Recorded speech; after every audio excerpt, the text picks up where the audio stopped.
batteria AS2 della Stihl, quella piccolina.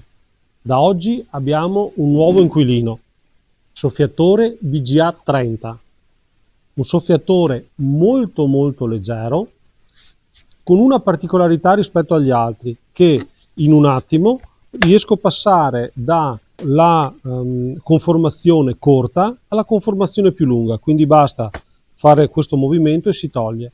Perché è stato fatto questo? Perché in molti casi questo tipo di conformazione può essere molto utile. Mi viene in mente prima di tutti, ad esempio, nei davanzali di casa, se voglio fare la pulizia.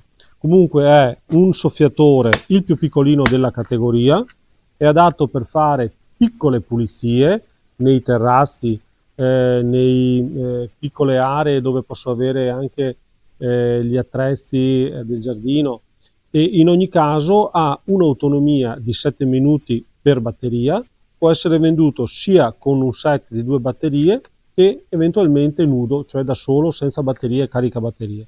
1,8 kg con la batteria, estremamente leggero, per cui ricordatevi, se volete un soffiatore maneggevole a batteria molto economico, non fate altro che acquistare BGA 30 e per l'acquisto cliccate qui.